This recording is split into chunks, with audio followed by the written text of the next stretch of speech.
Hello, आप सब लोग कैसे हैं? जैसे कि आप सब लोग जानते हैं कि हमारे मॉडर्न हिस्ट्री की क्लासेस चल रही हैं। लगभग 4 से 5 क्लासेस हो चुकी हैं। ठीक है, आप उन्हें देख लीजिएगा। उसी सीरीज़ में आगे बढ़ते हुए हम मॉडर्न हिस्ट्री की क्लासेस करेंगे। 2-3 क्लासेस और आएंगी, फिर हम इसको कंप्लीट करने के बाद ज्योग्राफी एंड साइंस के क्वेश्चंस में और पॉलिटी क्वेश्चंस में आगे बढ़ेंगे सीरीज़ में। ठीक है, तो चलते हैं आज के पहले क्वेश्चन की तरफ। क्वेश्चन है, मैं एक समाजवादी और गणतंत्रवादी हूँ और मुझे राजाओं और राजकुमारों में विश्वास नहीं है। यह व्यक्त संबंधित है किससे? नरेंद्र देव से, अच्युत पटवर्धन से, जयप्रकाश नारायण से, जवाहरलाल नेहरू से। तो इसका आंसर है option number D, Jawaharlal Nehru से। ठीक है, मैं एक समाजवादी और गणतंत्रवादी हूँ और मुझे राजाओं और राजकुमारों में विश्वास नहीं, यह कथन जवाहरलाल नेहरू ने संबोधित किया था। ठीक है, नेहरू जी ने सर्वप्रथम बांकीपुर कांग्रेस अधिवेशन में एक कांग्रेस प्रतिनिधि के रूप में भाग लिया था। अब एक चीज़ ये और क्वेश्चन पढ़ने वाला है कि सर्वाधिक बांकीपुर कांग्रेस अधिवेशन में एक कांग्रेस का अधिवेशन किया था। ठीक है, और आर्थिक क्षेत्र में नेहरू जी क्या थे? समाजवादी थे और उन्होंने आर्थिक नियोजन की आवश्यकता पे क्या दिया था? बल दिया था। ठीक है, नेक्स्ट क्वेश्चन की तरफ चलते हैं। निम्नलिखित में से किसने स्वदेशी आंदोलन का नेतृत्व दिल्ली में किया था? ठीक है, बाल गंगाधर तिलक, अजीत सिंह, लाजपत राय, सैयद हैदर रजा। तो इसका आंसर है ऑप्शन नंबर डी, हैदर रजा। स्वदेशी आंदोलन का नेतृत्व दिल्ली में सैयद हैदर रजा ने किया था। तिलक ने बम्बई और पुणे में महाराष्ट्र में, और अजीत सिंह ने कहाँ किया था? अजीत सिंह लाल लाजपत राय ने किया था पंजाब में, उत्तर प्रदेश में। चिदम्बरम पिल्ले और सुब्रमण्यम अय्यर, ठीक है, इन्होंने मद्रास प्रेसिडेंसी में स्वदेशी आंदोलन का नेतृत्व किया था। अब देखिए, इसी में आपके 3-4 क्वेश्चन बन गए हैं कि किसने कहाँ और कब ये किया था।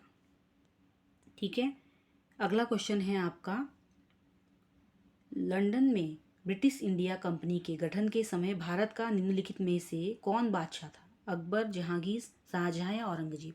तो इसका आंसर है option number A, Akbar. Akbar क्या थे?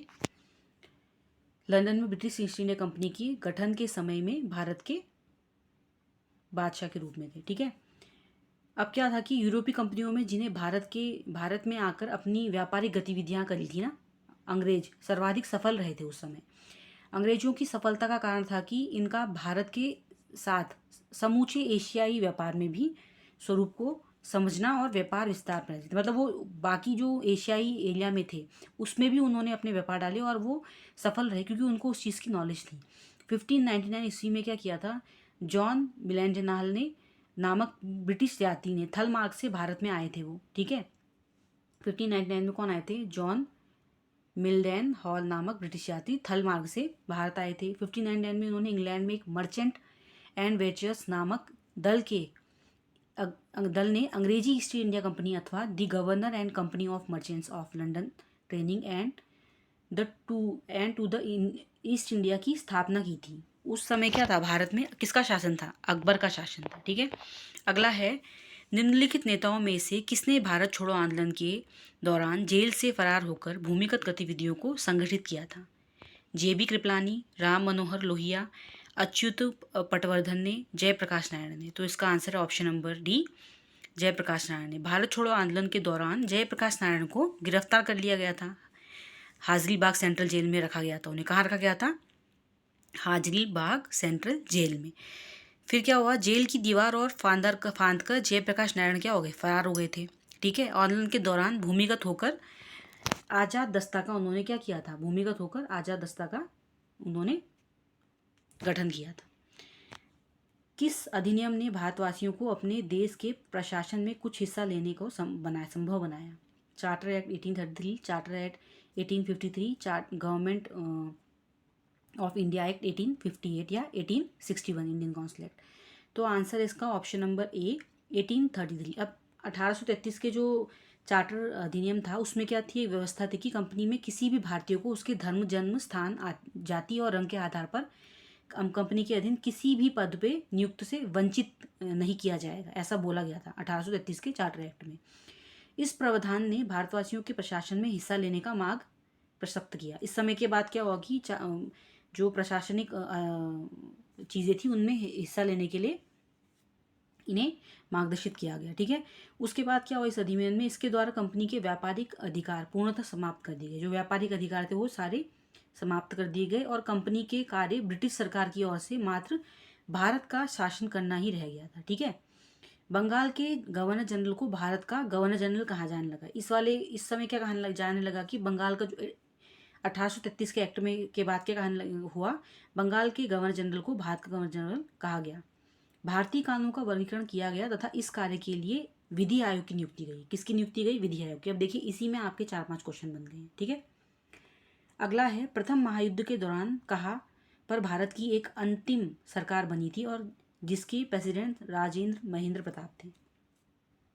अफगानिस्तान में, जर्मनी में, सिंगापुर में या फिर तुर्की में? तो प्रथम महायुद्ध के दौरान कहाँ बनी थी अंतिम सरकार? अफगानिस्तान में।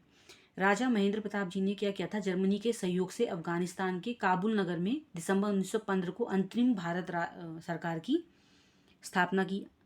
ठीक है, राजा महेंद्र प्रताप के मंत्रिमंडल के अन्य जो सदस्य थे, बरकतुल्ला वो प्रधानमंत्री, मौलाना अब्दुल्ला, मौलाना बशीर सिंह पिल्ले, शमशेर सिंह, डॉक्टर मथुरा सिंह, खुदा बख्श और मोहम्मद अली। इसी दौरान राजा महेंद्र प्रताप अपनी सरकार के समर्थन हेतु लेनिन से मिले। ठीक है, भारत में चले हिजरत आंदोलन में, ठीक है, भारत में जो हिजरत आंदोलन चल रहा था, जुड़े कई नेता कालांतर में अफगानिस्तान और तुर्किस्तान चले गए, जहां उन्होंने खुदाई सेना की स्थापना की। ठीक है, आज़ाद हिंद फौज के अधिकारियों के लाल किले में चल रहे मुकदमे में उनके पक्ष से निम्नलिखित में से किसने वकालत की थी? CR दास, मोतीलाल नेहरू, MA जिन्ना, सर TB सप्रू? तो आंसर है इसका सर TB सप्रू। आज़ाद हिंद फौज के गिरफ्तार अधिकारी PK सहगल, कर्नल गुरुदयाल ढिल्लन एवं मेजर शाहनवाज ने क्या किया था? राजद्रोह का आरोप लगा था दिल्ली के लाल किले पर। ठीक है, 1945 में मुकदमा चलाया गया। फिर आज़ाद हिंद फौज के अभिव्यक्तियों को तेज बहादुर सप्रू, जवाहरलाल नेहरू, भूला भाई देसाई एवं KN काटजू में ने पैरवी को वकीलों के इस समूह की अध्यक्षता भूला भाई देसाई ने की थी। ठीक है, अगला है राम मोहन राय को राजा की उपाधि किसने दी? लॉर्ड विलियम बेंटिंक ने, अकबर द्वितीय ने, या फिर ब्रह्म समाज के अनुयायियों ने, या सती प्रथा का विरोध करने वाले बुद्धिजीवियों ने? तो इसका ऑप्शन है option number B, Akbar II ने राजा राम मोहन राय को क्या दी थी? उपाधि दी थी। ठीक है, राजा राम मोहन राय का क्या था? भारत में पत्रकारिता का अग्रदूत माना जाता था उनको। ठीक है, इन्होंने समाचार पत्रों की स्वतंत्रता का समर्थन किया। 1830 में क्या किया? मुगल बादशाह अकबर द्वितीय ने राजा मोहन राय को राजा की उपाधि दे दी थी। साथ में अपने दूत के रूप में तत्कालीन ब्रिटिश सम्राट विलियम चतुर्थ के दरबार में भेज दिया था। राय को इंग्लैंड में सम्राट से मुगल बादशाह को मिलने वाली पेंशन की मात्रा को बढ़ाने पर बातचीत करनी थी। यहीं पर क्या हुआ? ब्रिस्टल में 27 सितंबर 1833 को राय की क्या हो गई? मृत्यु हो गई। ठीक है, सुभाष चंद्र बोस ने राजा राम मोहन राय को युग दूत की उपाधि से क्या किया? सम्मानित किया। सुभाष चंद्र बोस ने क्या किया?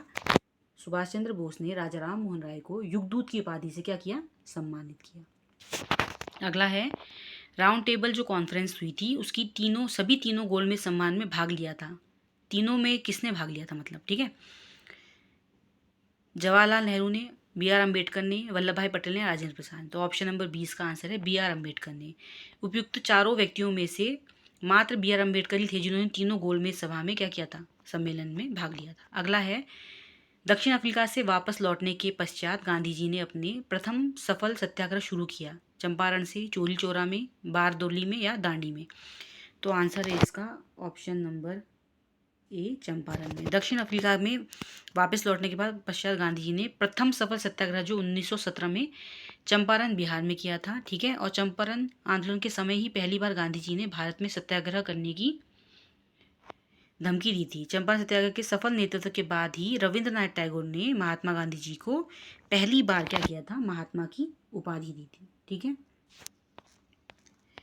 तो ये हैं आज के क्वेश्चंस। इन क्वेश्चंस को आप करिएगा। ठीक है, और पुरानी वीडियोस को रहेगा। वीडियो पसंद आए तो प्लीज़ लाइक, शेयर और सब्सक्राइब कीजिएगा। तब तक आप ये वीडियो देखिएगा। मिलते हैं नेक्स्ट वीडियो में।